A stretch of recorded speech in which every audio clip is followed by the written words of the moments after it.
Hi పిల్లలు. ఇప్పుడు నేను మన ఇండియాలో ఆమ్లెట్ ఎలా చేసుకుంటామో మనకు తెలుసు. ఇక్కడ దుబాయ్లో ఆమ్లెట్ నాకు చాలా టేస్ట్గా అనిపించింది. ఇక్కడ ఎలా చేస్తారో మీకు చూపిస్తాను చూడండి. ఆమ్లెట్ ప్రిపేరింగ్ ఎలా ఏంటో ఇక్కడ భలే ఏవో కూరగాయ ముక్కలు అవి వేశారు. ఇగో ఇక్కడ ఏవో ఉన్నాయి చూడు, ఇవన్నీ వేస్తున్నారు చూడండి. What is that? What? Mushrooms, okay, capsicum, okay, tomato and onion,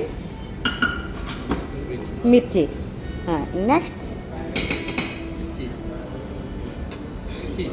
cheese. Okay okay, okay, cheese also వేస్తున్నారా? Okay okay. That is egg mix. Okay okay okay. ఆయనవన్నీ వేశారు. అవన్నీ కూడా చూసారా, ఇందులో వేస్తారు. ఆయిల్ వేసి, ఆయిల్ తర్వాత ఏవేవైతే ఆ కూరగాయ ముక్కలు అవన్నీ ఉన్నాయో అవన్నీ వేసేసి వాళ్ళు ఆల్రెడీ ఎగ్ని కొట్టేసి ఉంచుకున్నారు. అంటే ఇక్కడ అందరికీ వెంటనే ఇవ్వాలి కాబట్టి అడుగుతూ ఉంటే, what is that? Salt, okay okay, pepper, okay okay. అంటే ఆ ఎగ్ కొట్టేసిన ఎగ్ అలా ఉంచేసారు, దాన్ని వేసేసారు. దాన్ని వేసేసి తర్వాత సాల్ట్ పెప్పర్ వేశారు. ఒకసారి గరిటతో ఇలా తిప్పారు, కొంచెం జస్ట్ అలా తిప్పారు. నెక్స్ట్ ఏం చేస్తారో చూడాలి, ఎలా చేస్తారో ఏంటో. కానీ భలే టేస్ట్గా ఉంది. అందుకని అడిగి మరి మీ అందరికీ కూడా ఈ taste Dubai style omelette taste చూపించాలని చెప్పేసి వచ్చాను. ఇక్కడ మంటని ఆయన అడ్జస్ట్ చేసుకుంటూ దాన్ని ఇలా ఒకసారి కలుపుతున్నారు. కలుపుతూ అదిగో అది అలా పొంగు వస్తున్నట్లుగా ఉంది చూసారా. ఆమ్లెట్ ఇలా పొంగుతుంది. ఆ పొంగుతున్నప్పుడు అదిగో, అంటే ఇది ఖచ్చితంగా నాన్ స్టిక్లోనే వేయాలి.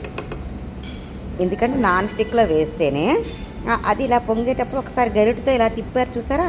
తిప్పి ఇలా వంపితే ఆ ఆమ్లెట్ అది కొంచెం అలా స్ప్రెడ్ అయింది చుట్టూ స్ప్రెడ్ అయిన తర్వాత అదిగో ఆయన మళ్ళీ ఆ గరిటె లాంటిది, దాని పేరేంటి నాకు తెలియదులే, దాన్ని పెట్టి అదిగో, ఓ నో, అలా ఎగరేయాలి.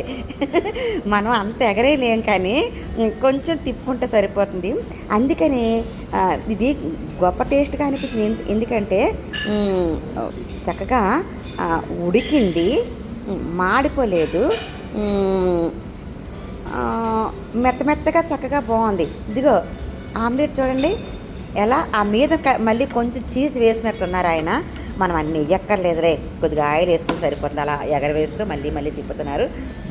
చాలా టేస్ట్గా ఉంది. నేను నా బ్రేక్ఫాస్ట్లో ఈరోజు ఫస్ట్ నేను తిన్నది ఆమ్లెటే. ఎందుకంటే మిగిలిన అన్నిటికంటే కూడా ఇగో ఇలా ప్లేట్లో వేస్తారు. ఇలా ప్లేట్లో వేస్తే ఇది తీసుకెళ్ళిపోవడం కదా. అయితే take. Okay, thank you very much. Thank you for you cooking Dubai style omelette. Thank you బాబు. ఇదిగో ఆమ్లెట్ రెడీ.